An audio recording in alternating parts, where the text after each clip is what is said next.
नमस्कार, आपण पाहत आहात पुणे लाईव्ह न्यूज। पाहुयात आज दिवसभरातील ठळक घडामोडी।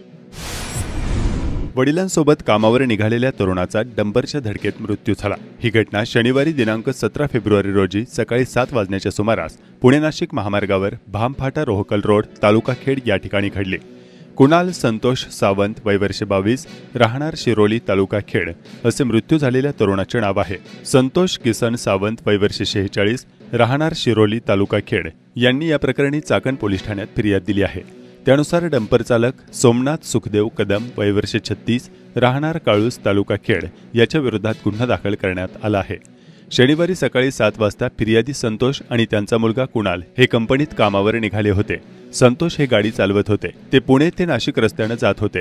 भामफाटा या ठिकाणी वळण घेत असताना त्यांच्या पाठीमागून आलेल्या एका भरधाव डंपरने त्यांना धडक दिली। यामध्ये संतोष गंभीर जखमी झाले तर त्यांचा मुलगा कुणाल याचा गंभीर जखमी होऊन मृत्यू झाला। चाकण पोलीस याबाबतचा अधिक तपास करत आहेत। विनापरवाना जनावरांची वाहतूक केल्याप्रकरणी तिघांच्या विरोधात गुन्हा दाखल करण्यात आला आहे। ही कारवाई शनिवारी दिनांक 17 फेब्रुवारी रोजी डायमंड चौक चाकण तालुका खेड या ठिकाणी करण्यात आली। समीर अकबर बुबेरे वय वर्ष 35 राहणार वांगणी तालुका अंबरनाथ जिल्हा ठाणे व एक महिला आणि दशरथ दत्तू निरगुडा वय वर्ष 42 राहणार बेडीसगाव तालुका कर्जत जिल्हा रायगड यांच्या विरोधात याबाबत गुन्हा दाखल करण्यात आला आहे। तर चाकण पोलीस याबाबतचा अधिक तपास करत आहेत। खवल्या मांजराची तस्करी करणाऱ्या टोळीतील 7 जणांना वन विभागाने 4 दिवसांपूर्वी अटक केली होती। या 7 जणांच्या चौकशीतून या प्रकरणी आणखी 6 जणांचा सहभाग असल्याचं निष्पन्न झालंय। त्यानुसार त्या 6 जणांना वन विभागाने अटक केली। रोहिदास पंढरीनाथ कुळेकर वय वर्ष 55 सखाराम बबन मराडे वय वर्ष 43 राहणार पाभे तालुका खेड कांताराम सखाराम वाजे वय वर्ष 49 राहणार भोमाळे तालुका खेड सागर पुणाजी मेमाणे वय वर्ष 31 राहणार जुन्नर जालिंदर कांछू कशाळे वय वर्ष 65 राहणार मावळ गीता नंदकुमार जगदाळे राहणार सातारा आणि शांताराम सोमनाथ कुडेकर वय वर्ष 32 राहणार जुन्नर अशी अटक करण्यात आलेल्या अन्य 6 जणांची नावे आहेत। यापूर्वी खेड तालुक्यातील तिघांसह 7 जणांना अटक करण्यात आली आहे। खेड तालुक्यातील केवळे गावाच्या लिंबळे बस्ती या ठिकाणी शनिवारी पहाटे घरासमोरील कुंपणात बांधलेल्या शेळ्यांवर बिबट्याने हल्ला केला। यामध्ये 10 शेळ्या मृत्युमुखी पडल्या। घटनेने संपूर्ण केवळे गाव आणि लगतच्या भागात दहशत निर्माण झाली आहे। लक्ष्मण विठोबा लिंबळे यांच्या 10 शेळ्या या घटनेत ठार झाल्या तर त्यांना तातडीने नुकसान भरपाई देण्यात यावी व बिबट्याचा बंदोबस्त करण्याची मागणी नागरिकांनी केली आहे। कनेरसर तालुका खेड येथील उद्योजक संतोष ताम्हाणे यांना पद्मश्री नामदेवराव ढसाळ यांच्या जयंतीनिमित्त आयोजित साहित्य संमेलनात नामदेवराव ढसाळ स्मृतिगौरव पुरस्काराने सन्मानित करण्यात आले। तसेच वडगाव पाटोळे येथील सरपंच भाग्यश्री चव्हाण यांना पद्मश्री नामदेवराव ढसाळ स्मृतिगौरव पुरस्कार प्रदान करण्यात आला असल्याची माहिती संमेलनाचे स्वागताध्यक्ष अशोकराव टावरे यांनी दिली। शिवजयंती उत्सवानिमित्त खेड तालुक्यातील धानोरे येथील जिल्हा परिषद शाळेतील मुलांनी राजमुद्रा प्रतिकृती व जिरोटोप तयार करण्याचा एक अनोखा उपक्रम राबवला। खेड तालुक्यात इयत्ता 5वी आणि इयत्ता 8वीच्या शिष्यवृत्ती परीक्षा सुरळीत पार पडल्याची माहिती गट शिक्षण अधिकारी अमोल जंगले यांनी दिली। इयत्ता 5वी मध्ये 4834 विद्यार्थी तर इयत्ता 8वी मध्ये 2139 विद्यार्थी शिष्यवृत्ती परीक्षेस बसले होते। छत्रपती शिवाजी महाराज यांच्या जयंतीनिमित्त शिरोली या ठिकाणी हाफ पिच क्रिकेट स्पर्धा आयोजित करण्यात आली आहे। सलग 3 वेळा खासदार राहिलेले शिवाजी आढळराव यांना म्हाडाचे पुणे विभागाचे अध्यक्षपद मिळाले आहे। त्यांच्या ज्येष्ठतेनुसार त्यांना पद न देता खुद्द आढळराव पाटील यांनी देखील कमी उंचीचे पद घेऊन त्यांनी लोकसभेचा दावा सोडला का, असा प्रश्न माजी मंत्री व शिवसेना उद्धव ठाकरे गटाचे नेते सचिन अहिर यांनी उपस्थित केला। शिवसेनेचे माजी जिल्हा परिषद सदस्य बाबाजी काळे यांच्या मुलाच्या विवाहानिमित्त माजी मंत्री अहिर खेड तालुक्यात आले होते। यावेळी पत्रकारांशी बोलताना आढळराव यांची बोळवण करण्यात आली असल्याकडे लक्ष वेधले। तसेच या पुणे विभागाचे म्हाडाचे पद त्यांना देण्यात आल्याने त्यांना लोकसभेची उमेदवारी मिळणार नसल्याचे संकेत मिळत असल्याचे यावेळी सांगितले। यावेळी शिवसेनेचे पदाधिकारी उपस्थित होते। खेड बाजार समितीमध्ये येणारा शेतमाल विक्री न झाल्यास अनेक शेतकऱ्यांना फेकून द्यावा लागत आहे। त्यामुळे शेतकऱ्यांना मोठा आर्थिक फटका सहन करावा लागत आहे। विक्री न झालेल्या आणि फेकून देण्यात आलेल्या शेतमालाचा पंचनामा करण्याची कुठलीही व्यवस्था बाजार समितीकडे नाही। त्यामुळे तोंड दाबून बुक्क्यांचा मार अशी शेतकऱ्यांची अवस्था होत आहे। चाकण मार्केटमध्ये संत्री घेऊन आलेल्या शेतकऱ्याला तब्बल 8 दिवस संत्री विक्री न झाल्याने अशी फेकून द्यावी लागल्याची बाब समोर आली आहे। ना दाद ना फिर्याद अशी शेतकऱ्यांची अवस्था झाली आहे। केंद्र सरकारने देशातील कांदा निर्यातीवरील बंदी हटवली आहे। गृहमंत्री अमित शाह यांच्या अध्यक्षतेखाली झालेल्या केंद्रीय मंत्रिमंडळाच्या बैठकीत हा निर्णय घेण्यात आला। इतकेच नाही तर शाह यांच्या अध्यक्षतेखालील या बैठकीत देशातून तात्काळ 3 लाख मेट्रिक टन कांदा निर्यात करण्यास मंजुरी देण्यात आली आहे। त्यामुळे आता राज्यातील कांदा उत्पादक शेतकऱ्यांना मोठा दिलासा मिळणार आहे। केंद्र सरकारने 8 डिसेंबर 2023 रोजी कांद्याचे दर नियंत्रणात आणण्यासाठी कांदा निर्यात बंदी लागू करण्याचा निर्णय घेतला होता। गेल्या काही दिवसांपासून कांद्याच्या दरात मोठी घसरण झाली आहे। अनेक बाजार समित्यांमध्ये सध्या 1 रुपये आणि 2 रुपये प्रति किलोने कांदा विकला जात होता, ज्यामुळे कांदा उत्पादक शेतकऱ्यांचा सरकारवरील रोष पाहता सरकारने हा निर्यात बंदी मागे घेण्याचा निर्णय घेतला असून अमित शाह यांच्या अध्यक्षतेखालील मंत्रिमंडळाच्या बैठकीत तात्काळ 3 लाख टन कांदा निर्यात करण्यास मंजुरी देण्यात आली आहे। चाकण मार्केटमध्ये आता कांद्याची मोठ्या प्रमाणावर अखाती देशांमध्ये निर्यात होणार असून कांद्याच्या दरात सुधारणा होण्याची आशा शेतकऱ्यांना आहे। शिरूरचे खासदार डॉक्टर अमोल कोल्हे यांनी याबाबत काय सांगितले पाहूया। जय शिवराय। आत्ताच हाती आलेल्या बातमीनुसार केंद्र सरकारनं कांद्यावरील निर्यात बंदी उठवण्याचा निर्णय घेतलेला आहे आणि आताच हाती आलेल्या या सूत्रांनुसार सुमारे 3 लाख टन कांदा निर्यात करण्यास केंद्र सरकारनं परवानगी दिली आहे।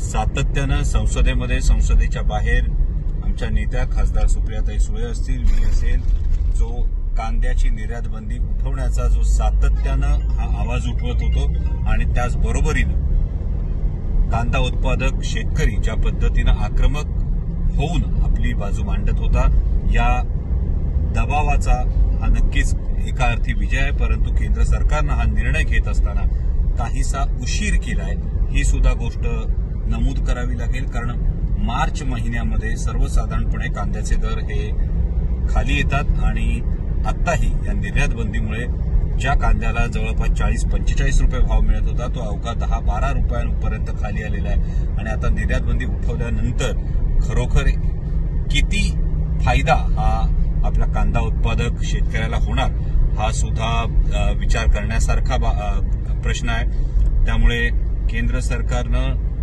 सर्वसामान्य शेतकऱ्यांची ही बाजू ऐकली, याबद्दल धन्यवाद। परंतु त्याचवेळी महाराष्ट्रातील कांदा उत्पादक शेतकऱ्यांचं 2000 कोटी रुपयांचं नुकसान आपण आपल्या या दुर्दैवी निर्णयानं केलेलं आहे, ही गोष्ट सुद्धा विसरता येणार नाही। चाकण नगर परिषद द्वारा शिवजयंती उत्सवाची तयारी पूर्ण झाली आहे। चाकण शहरातील श्री शिवाजी विद्या मंदिर, चाकण या ठिकाणी असलेल्या छत्रपती शिवाजी महाराजांच्या पुतळ्याचे सुशोभीकरण व आकर्षक विद्युत रोषणाई करण्यात आली आहे। चाकणमधील ऐतिहासिक संग्रामदुर्ग किल्ला या ठिकाणी देखील श्री दामोदर मंदिरास आकर्षक विद्युत रोषणाई करण्यात आली आहे।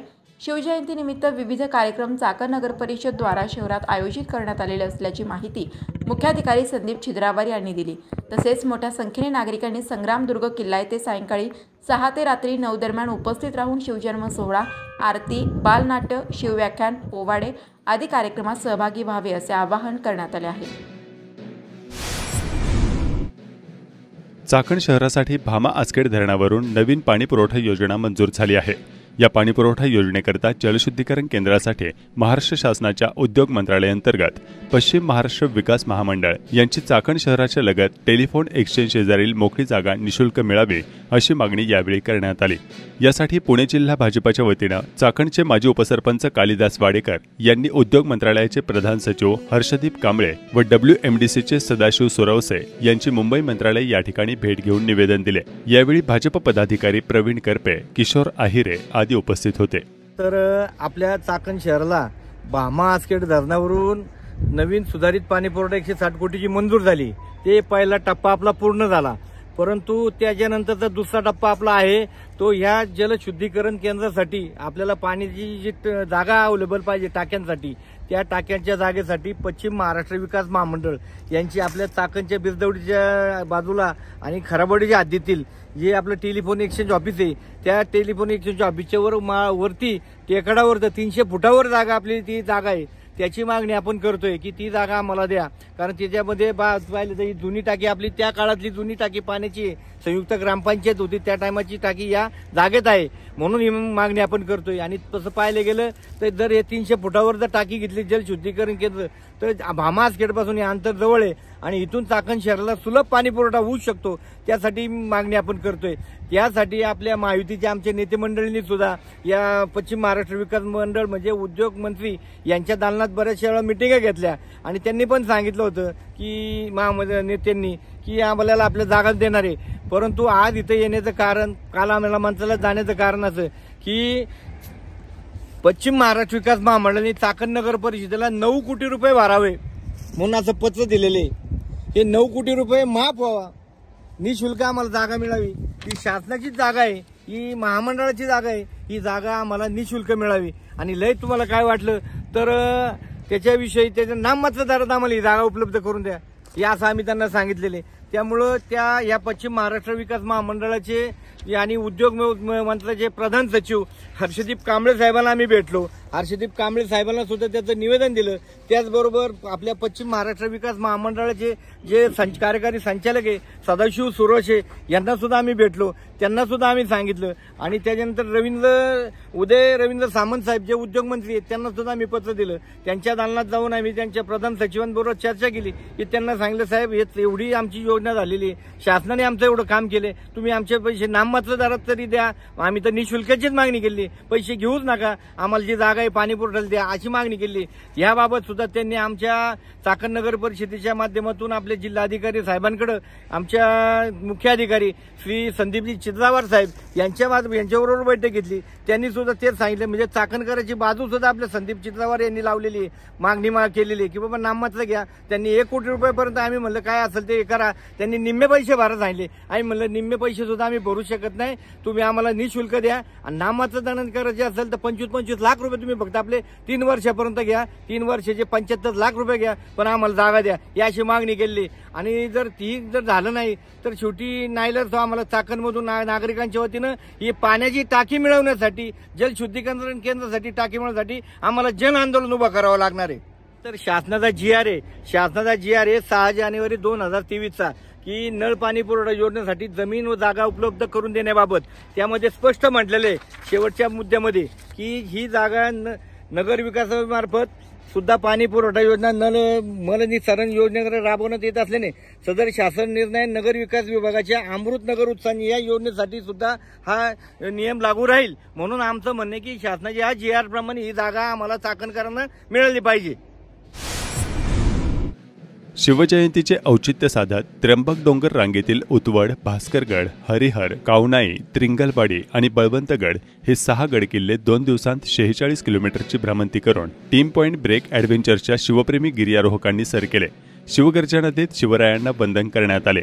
या मोहिमेची सुरुवात जांभळेवाडी, तालुका त्र्यंबकेश्वर, जिल्हा नाशिक येथून झाली होती.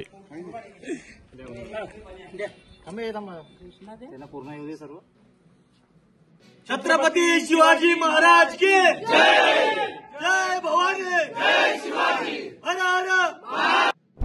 नमस्कार, आपण पाहत आहात पुणे लाईव्ह न्यूज.